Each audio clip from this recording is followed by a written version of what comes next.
Decía la otra vez, en la sesión pasada, de que algunas actitudes nuestras hacen que el Señor, nosotros dejemos al Señor. Y inclusive cité la Apocalipsis cuando en el final de los tiempos la iglesia misma va a sacar a Jesús. Entonces, formas de cómo nuestra desobediencia se puede manifestar es justamente cuando nosotros, por nuestra forma de inercia congregacional, repetimos sin sentido algo que puedes decir y hasta inclusive sacar al Señor, porque el Señor no es ningún invitado.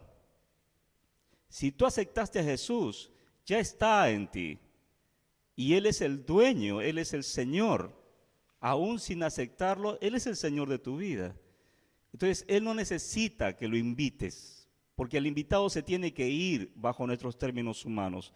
Si tú me invitas a tu casa, yo me tengo que ir, no me puedo quedar, porque soy un invitado. Eso es lo que cité, de que hay veces a las cuales el Espíritu Santo, siendo Dios, nosotros lo tratamos como un invitado y lo invitamos cuando ya Él ya está en nosotros. Esa era la referencia, porque es muy amplio, como decía Raúl, ya que es la teología. En la teología, esto es parte de la doctrina de la Trinidad, y es algo que ya se desarrolla en otros ámbitos, sobre todo lo que es estudios bíblicos. Es por eso que debemos tener cuidado con la manera de cómo nosotros estamos tratando a la presencia de Dios. Y una de ellas es, tratémoslo como es. Él no es invitado de mi vida, Él es el Señor de mi vida, Él es el dueño de mi casa, y por ello no tengo que estar tratándolo como un extraño. Amén. Queda claro que si el Señor no es huésped. Creo que queda claro. ¿Otra pregunta? Sí.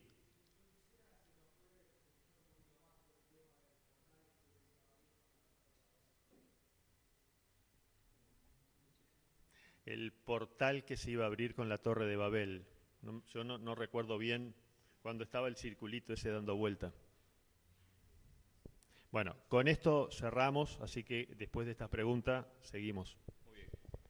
Bien, cuando expliqué acerca de la Torre de Babel, en el punto de que una cosa de principio que los patriarcas tenían, sobre todo aquellos que estaban teniendo mucha preocupación sobre lo espiritual, como en el caso de Nimrod, que tuvo mucha preocupación espiritual para lograr controlar a la gente. Entonces, una de las cosas es que lo que el principio en el mundo espiritual hay un principio que dice que la unidad trae la forma y la forma trae a quien se invoca.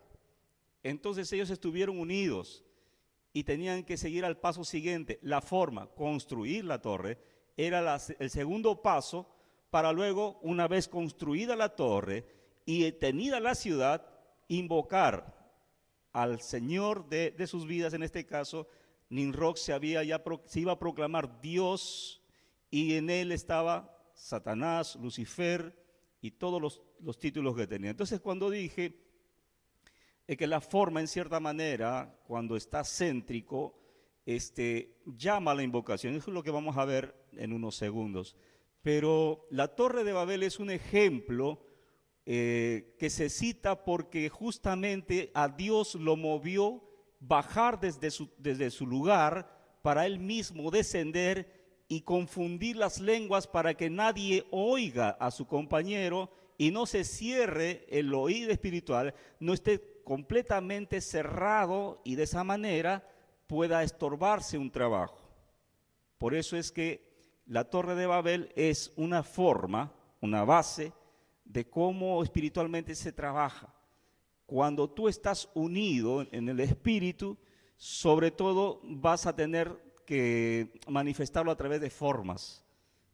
No sé si eso responde a la pregunta o no todavía.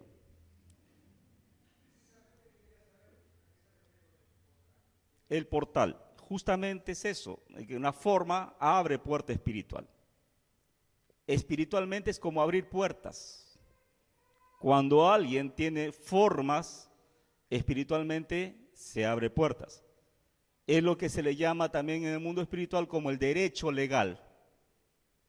Por eso es que antiguamente el Señor mandaba quemar, mandaba que se destruyera todo, porque aún las cosas, los objetos, abrían puertas. Ese término abrir puertas es derecho legal, espiritual, para que vengan espíritus a perturbar y generacionalmente influir.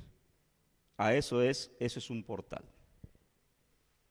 Bien, es bueno, me alegra que hayan preguntas, porque de esa manera queda explicado y sobre todo se trata de seguir. Bien, habíamos quedado en algo interesante. Hacer un resumen general, sí, para luego entender lo que queríamos decir con la O y los pasos a seguir.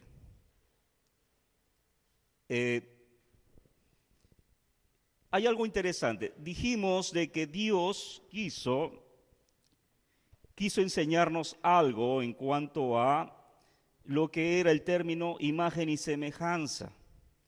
En base a imagen y semejanza hay una proyección espiritual que se tiene justamente de lo que está en el cielo, se tiene que hacer en la tierra y se hace en la tierra. Entonces, la palabra trono son sillas o es silla. Y si el Señor dice vamos a hacer a nuestra imagen al hombre, lo que estaba diciendo era vamos a hacer al hombre de la manera como nos proyectamos como una imagen para la gente o para la creación. Y la creación veía y ve a un trono en la cual hay 3 personas. Y la teología manifiesta que la divinidad son 3 personas, donde el Padre está en el centro, donde el Hijo está a la diestra, dice. Y por lo común del entendimiento que a la izquierda también esté el Espíritu Santo. Ahora, estas 3 posiciones o forma o imagen, esto es el reflejo de lo que hay en el cielo, pero estas 3 posiciones se le conocía como corazón. En el corazón del hombre, la palabra corazón es centro. En el corazón del hombre hay 3 sillas o 3 establecimientos de poder, de gobierno y también de autoridad que están en estos 3. Quien está aquí en el centro es el Espíritu. Quien está a la diestra es el alma. Y aquí está la carne, o lo que puede manifestarse como los sentidos y todo lo que concierne a el ser carnal. Padre, Hijo y Espíritu Santo, a espíritu, alma y cuerpo. Quiero decirles esto, que cuando Dios establece al hombre en la tierra como creación a imagen, directamente refiere que esto tiene que darse, porque el hombre es espíritu, porque dice que Él es espíritu. Cuando sopló sobre, dicen los rabinos, cito a los rabinos, que cuando Dios sopló sobre el hombre, el ruaj, dice que ahí automáticamente tomó forma el alma. Y ambos operaron en este cuerpo. Pero el corazón del espíritu, el centro donde trabaja el espíritu, está considerado como la mente. Se le decía la mente. Y está en el cerebro operando. Y aquí, según como ya manifestamos, el alma opera en la sangre. Y el cuerpo sabemos que es la consistencia la cual vemos físicamente. A esto se le decía corazón, corazón. Cuando Dios crea al hombre, el hombre fue creado, diseñado por el Hijo, según Colosenses, capítulo 1, verso 15 en adelante. Fue creado por el Hijo, con el diseño, conforme Pablo dice que es el arquitecto, o sea, el que diseñó. Todo lo que vemos es el diseño del Hijo. Pero cuando requiere la formación, ya está la creación, se creó, se diseñó, ahora vamos a formar al hombre. Entonces Dios dijo no, el Padre dijo no, hijo, no lo vas a formar tú, lo voy a hacer yo. Porque según Jeremías y según Isaías, es Jehová nuestro formador, el que nos formó en sus manos o con sus manos y tomó barro. Fue Jehová el Señor. Entonces el Padre establece, yo voy a hacer al hombre con mis manos.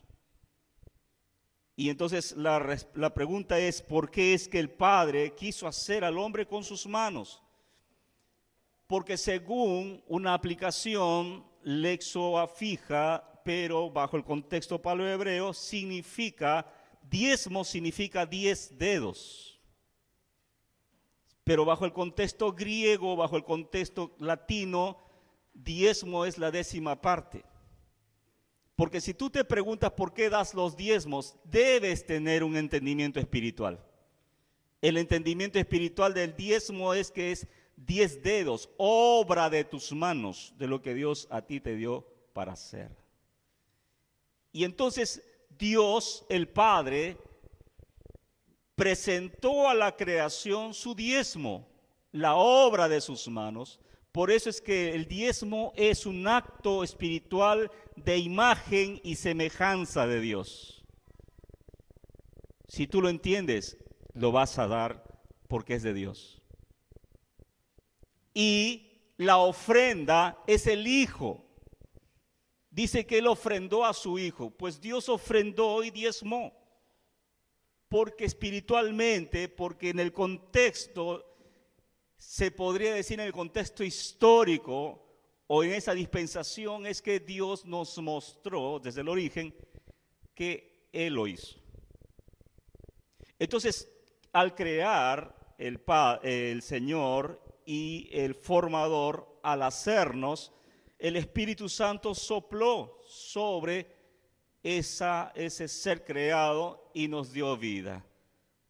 Los tres trabajando, allí los tres interviniendo. Pero ¿qué pasa? Cuando Dios crea al hombre, lo hace espíritu. Y dice Pablo en la carta a los Romanos algo interesante cuando habla sobre la analogía de Adán y Cristo, pero hay un capítulo específico cuando habla sobre la ley del ser interior. Y algo interesante es que dice que Adán era espíritu vivificante. Al inicio es que Adán era espíritu que se conducía en el espíritu y estos dos, seguían al espíritu. Por eso es que era un ser espiritual. Cuando tú aceptas a Jesús, eres una nueva criatura, eres un ser espiritual, vuelves al inicio de la posición a la cual estuviste. De ahí viene la palabra salvación. La palabra salvación significa cambiar de posición bajo un contexto semántico lexo. Quiere decir que cuando el hombre pecó, perdió la posición de su espíritu, en la cual, por las características que puso en cada uno, es que Dios puso características en el espíritu, en el alma y características en el cuerpo. Les estoy explicando esto porque esto es la esencia para entender dónde está la obediencia y la desobediencia. Y somos seres falibles, yo más que ustedes. Entonces, cuando Dios hace el espíritu, cuando Dios venía al huerto, cuando Dios venía al hombre, el espíritu salía al encuentro con Dios y estaban sujetos, estaban bajo esa sujeción, tanto el alma como el espíritu, y también salían detrás del espíritu. Pero cuando el hombre peca,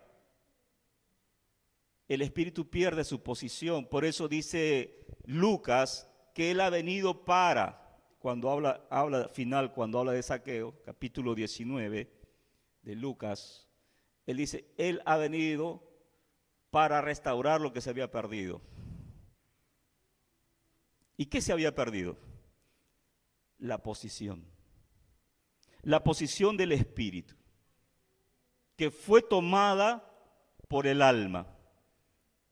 Y en ese momento, cuando el espíritu pierde la posición, fue el momento en que el hombre pecó. Cuando el hombre peca, recuerden bien, hay tres características. La característica del espíritu es que el espíritu es muy preguntón. Dile al que está a tu lado, el espíritu es preguntón. Y la característica para regular, porque el Señor nos hizo seres dependientes, no independientes, seres que tenemos y dependemos de Él. Porque si no seríamos dioses. Y para que no tengamos esa etiqueta de sello de divinidad, Dios nos puso características a las cuales esas características necesita de Dios. Si no, entonces surge lo que surgió. Y la característica del espíritu es que él se duerme, pero también cuando está despierto es preguntón. Por eso dice Ageo, en el primer capítulo, dice, y despertó Dios el espíritu. ¿Para qué? Para poder edificar. Cuando tu espíritu está despierto, construye, edifica, pregunta, establece. Pero cuando tu espíritu está dormido, ahí viene lo que la ciencia hoy dice, está deprimido, dice.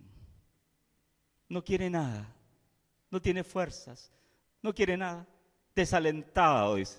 O sea, aliento, espíritu. Está desalentado. Y cuando está el alma, está tirado para abajo, está desanimado. El espíritu tiene esa característica, se duerme y también, díganlo ustedes, pregunta.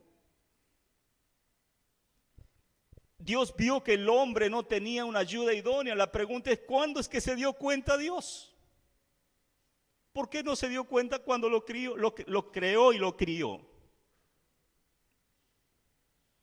Porque sencillamente Dios tiene todo al tiempo en su kairos, tiene su manera de intervenir sus procesos.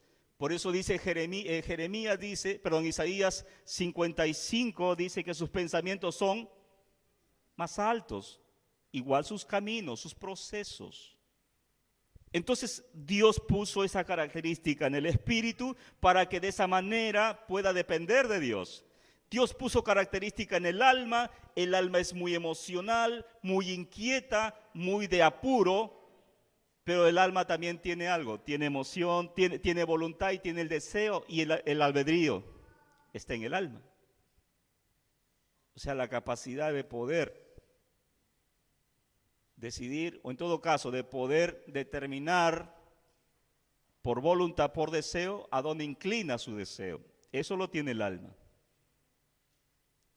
Y el cuerpo es muy sensorial, el cuerpo es coaludido, se le dice. El cuerpo se coalude a cuál de las dos, con cuál de los dos vaya. Si el alma está fuerte, el cuerpo se vuelve sensitivo, se vuelve muy sensual, se le dice. El alma conduce al cuerpo. Cuando el espíritu conduce al cuerpo, entonces el espíritu es un espíritu vivificante, un espíritu que puede hasta inclusive romper la barrera de lo que el cuerpo muchas veces, si no lo tiene, se manifiesta. Por ejemplo, cuando tú estás en el espíritu y controlas tu cuerpo, ayunas, no te quejas. Vigilas, no te quejas. Oras, no te quejas. ¿Por qué? Porque el espíritu se coaludió con el cuerpo y el cuerpo está gobernado por el espíritu. Entonces, ¿qué pasa? Cuando Dios crea al hombre, ve que no había una ayuda idónea. Recuerden bien que la ayuda idónea estaba dada por el hecho de que él trabajaba, labraba. Pues la primera misión era labrar la tierra. La primera misión del hombre era labrar la tierra. No fructificaos y multiplicaos, porque la mujer todavía no existía. Fue creada después de la orden del hombre para labrar la tierra. ¿Obedeció Adán para labrar la tierra? Sí, estaba labrando la tierra. ¿Y por qué labraba la tierra si en el huerto del Edén no había necesidad de poder labrarla? Tenía todo. Tenía agua mineral, filtrada con oro.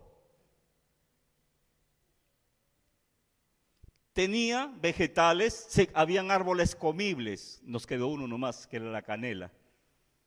Pero habían árboles que se podían comer, frutos tremendos. No había maldad, no había degeneración celular, por tanto todo era supernatural. ¿Y de qué necesidad había de poder labrar la tierra? Porque justamente Dios le había dicho a Adán, labra la tierra, o sea, remuéveme todo lo que es un espacio que se llama era, remuévemelo todo, quiero que esté tierra, tierra, tierra, tal cual tú eres. Tierra, quiero que tú me lo limpies, límpiamelo, hazme una era. Porque antes del altar de piedra había un altar de tierra. La intención de Dios era que Adán hiciera de su vida y de ese espacio un altar y luego construir una casa y él habitar ahí con el hombre. Y eso lo vemos en Pentecostés cuando se derrama el Espíritu y cumple ese propósito. Entonces, estaba el hombre trabajando y de pronto dice que no había quien le pudiera ayudar, no había quien le complementara el trabajo porque el hombre tenía también que desarrollar su alimentación y Dios dijo, no está bien, o sea, no es bueno, no es correcto, falta algo. Cuando dice no es bueno no quiere decir que sea malo, sino que falta algo. Muchas veces, cuando Dios dice una cosa, no quiere decir justamente bajo nuestro entendimiento. Falta algo. Vamos a hacerle lo que le falta, el complemento. La palabra idoneidad significa complementar. Vamos a complementarlo. Y entonces le hace caer en profundo sueño. Si el espíritu del hombre ya por característica tiene sueño, imagínense que Dios le puso un profundo sueño. O sea, la mejor anestesia que hay no se iguala a lo que le pasó al hombre. Y el hombre cayó en un profundo sueño, le quitó Dios una costilla, hizo de la mujer de esa costilla, hizo a la mujer. Y allá en Perú se dice, por eso es que las mujeres no ensucian mucho el cuello porque son de hueso y el hombre de tierra, ¿verdad? Ensucia rápido el cuello de la camisa. Si no, verifíquenlo. Ahora, ¿qué pasa? Dios lo hace caer en sueño profundo y en ese momento no despertaba el espíritu y ahí viene lo que dice la neurociencia, de que hay una fase de consciente y subconsciente e inconsciente que cuando tú estás en una fase de dormitar, de una somnia profunda, tu cuerpo se levanta. Por eso es que no has visto cuando los hijos están echados y el papá lo levanta, pero él está en un sueño, qué rico sueño, pero el papá ya voy, se tropieza, va a hacer cualquier cosa. Y lo tienes que despertar porque está en un sueño, pero conduciendo al cuerpo. De ahí viene lo que es el sonambulismo. El secreto para las madres. Déjalo dormir, mándalo, vas a ver cómo va a obedecer. El cuerpo y el alma estaban esperando al espíritu que se levantara. Ya Dios trajo a la mujer y el espíritu seguía durmiendo. Y el alma, como subsiguiente, asumió el rol de salir primero. Y entonces, ¿qué hace con el cuerpo?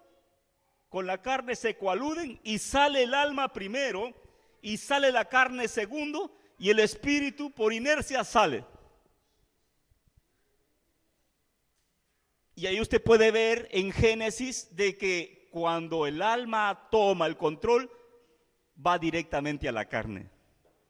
Esto es hueso de mis huesos, carne de mi carne.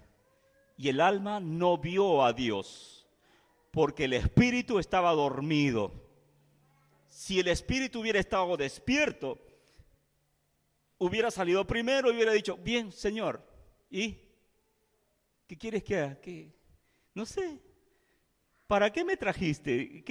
¿Quién es? ¿Para qué? ¿Cómo? ¿Cuándo? ¿Qué? O sea, preguntar. Porque el espíritu es preguntón.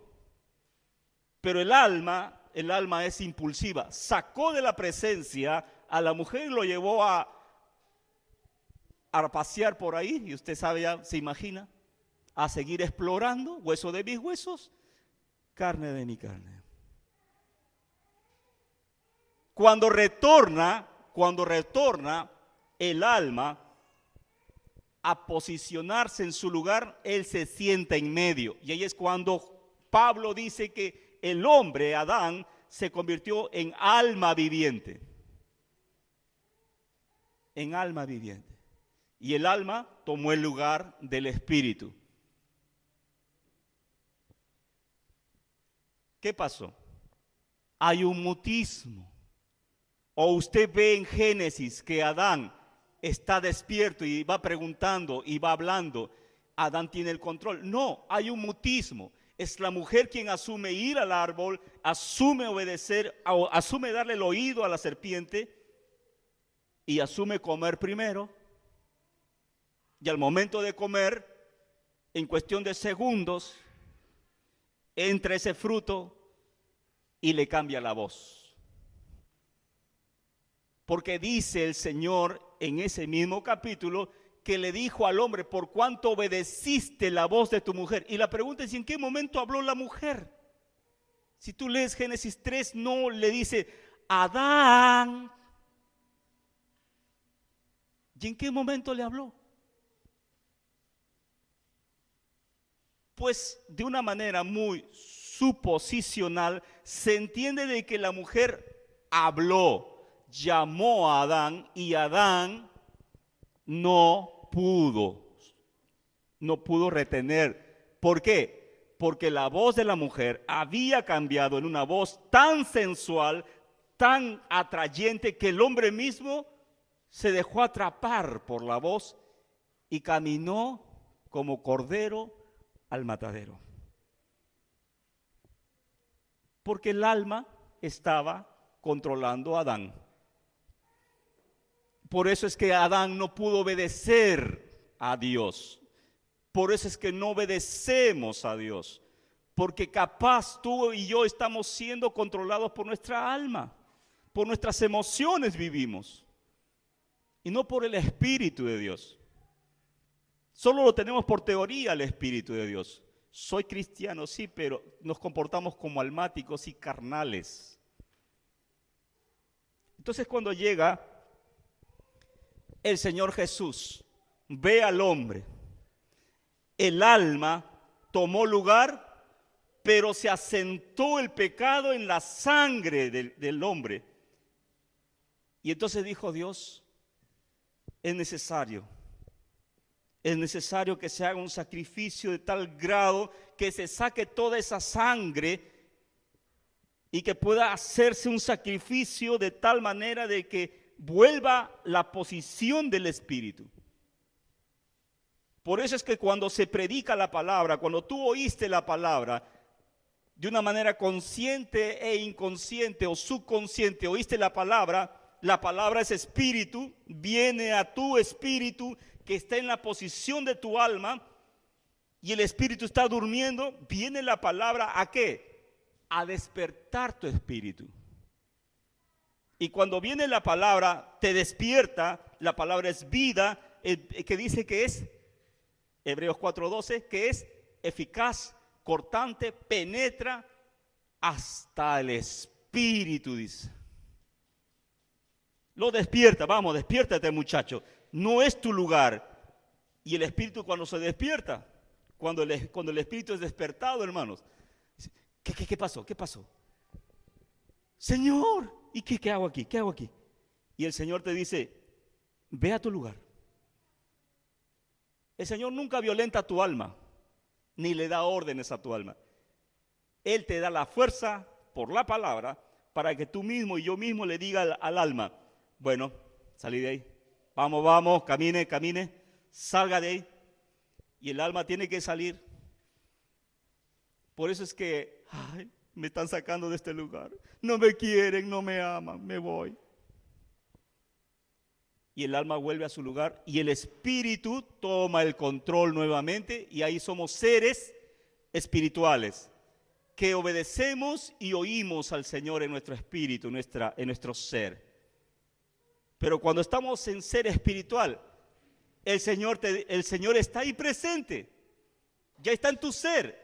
Y tú haces esto, te levantas y eres el espíritu ahora, eres un ser espiritual y le dices, Señor, siéntate por favor, este es tu lugar, este es tu trono, aquí está tu lugar, yo no te puedo entronar, Señor, es tuyo. El Señor viene, Jesús viene, el Padre viene.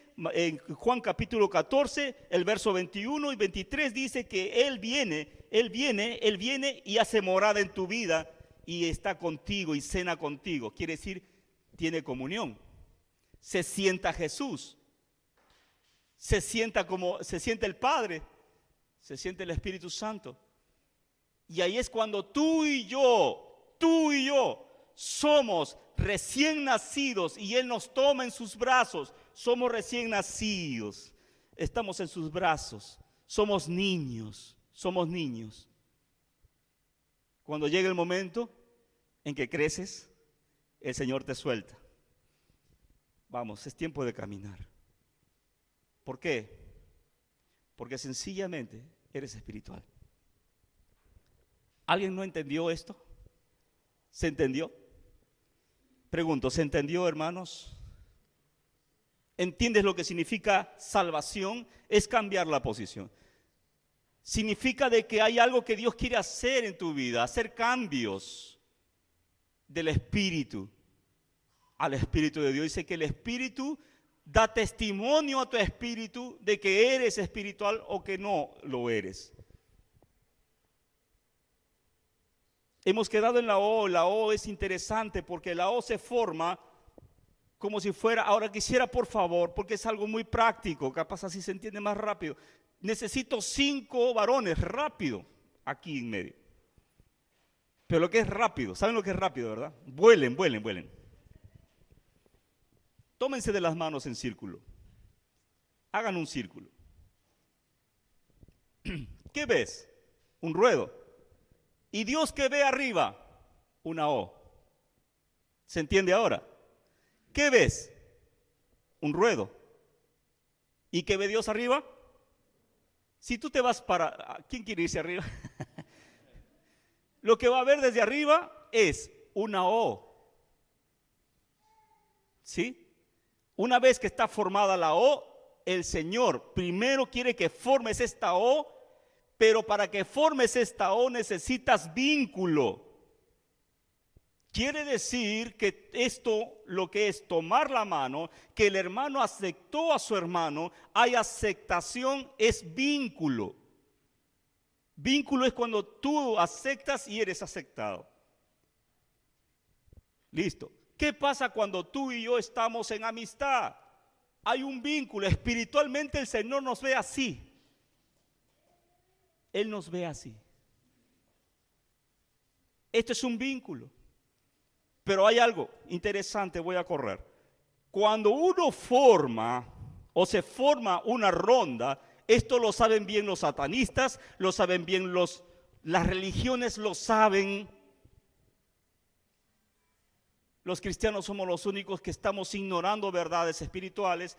Este cerco, este círculo, tiene como función que alguien vaya al centro.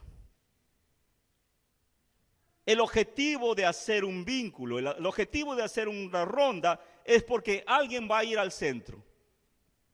Y ahí es cuando dice que el Señor dice, cuando están 2 o 3 reunidos en mi nombre, yo estoy en medio. ¿Y por qué en medio? Porque esta forma que está en unidad, ahora va a pasar ¿a qué? A la invocación.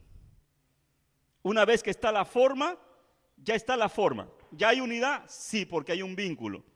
Porque si tú no te vinculas con Él, imagínate de que Él toma la mano, pero Él está, me ha tocado este desgraciado.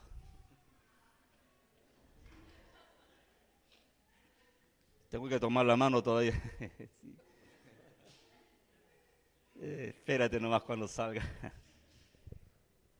Imagínate que no hay un vínculo espiritual, solo es físico. No hay nada. Dios no puede estar en medio, porque para que esté en medio necesitas vincularte en cuerpo, alma y espíritu.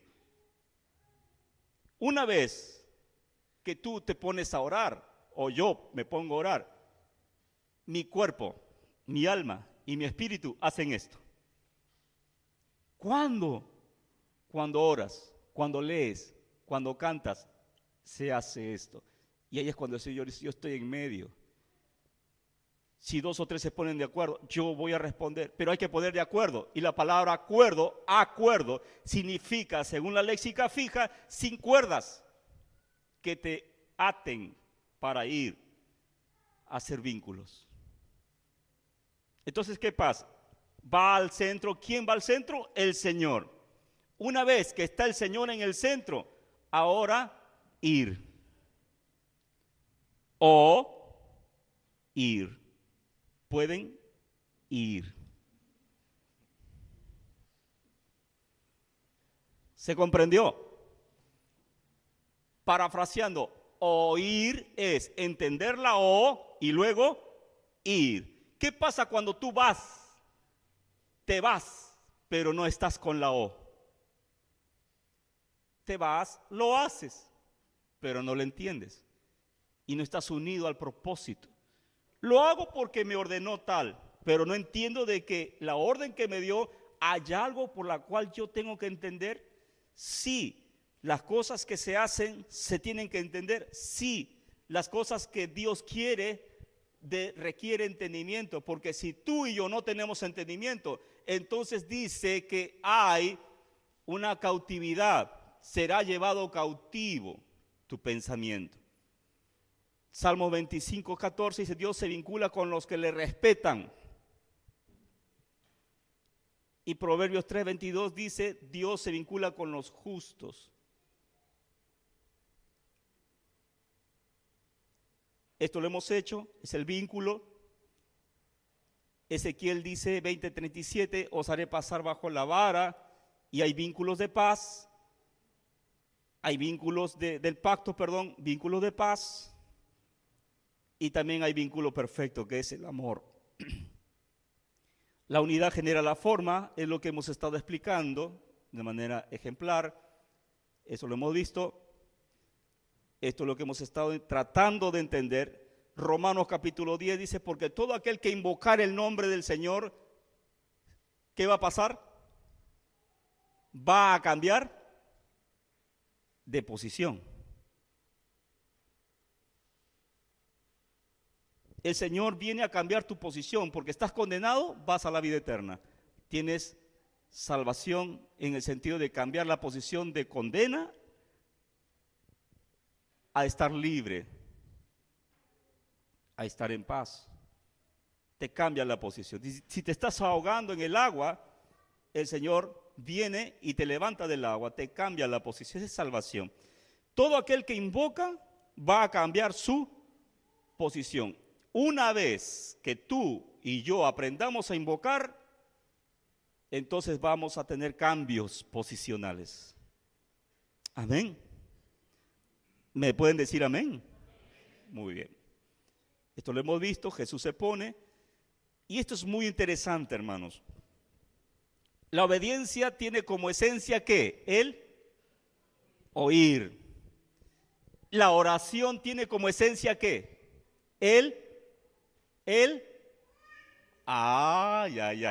decías, oír. ¿Y por qué entonces nos dedicamos mucho a hablar? ¿Sabes? El propósito de Dios no es tanto que tú te acerques a hablarle, sino que te acerques a oírle. ¿Qué mejor es? ¿Que tú hables o que Él hable? ¿Solucionamos algo hablando nosotros o Él que hable? Por lógica, mejor es que hable Él. Entonces me tengo que acercar para oír. Jesús lo demostró. Él se apartaba a solas y dice la Biblia en Juan, capítulo 8, refiere muchos versículos cuando Él dice, lo que yo oigo hablar a mi Padre, eso hago. Yo no hago nada si no oigo al Padre.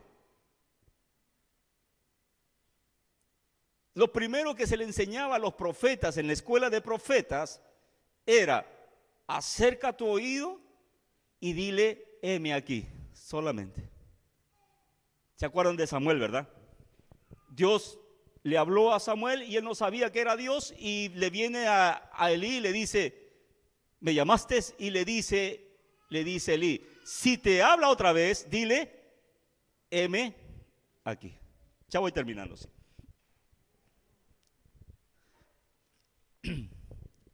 ¿La palabra ofrenda tiene relación con el oído?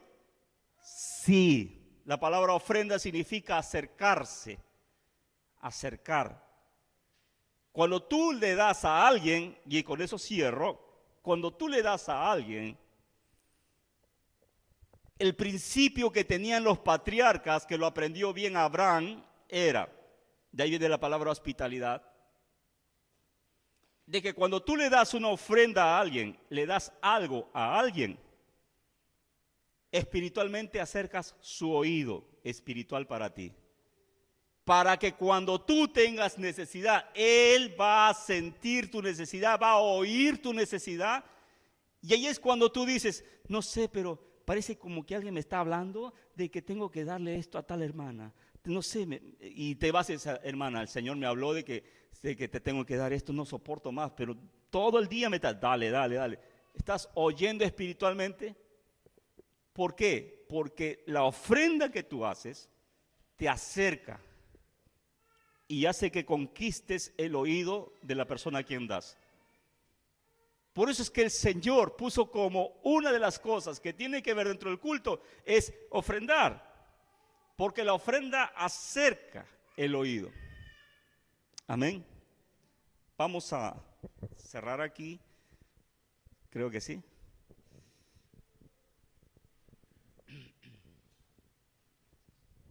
Gracias, hermano, está muy interesante y podríamos seguir, pero creo que es importante que vayamos masticando. Hoy ha habido muchas cosas profundas que necesitamos realmente incorporar a nuestra vida. El domingo que viene vamos a tener también unos 5 minutitos para alguna pregunta que pueda haber quedado flotando. Esta exposición la subimos en YouTube, en el canal de la iglesia, así que ustedes pueden repasar todo lo que el hermano dijo. Si les quedó alguna duda, yo les diría que ustedes lo repasen y así con más propiedad pueden traer alguna pregunta que como hoy nos enriquece con la aclaración. Hermanos, muchas gracias y pasamos ahora al culto.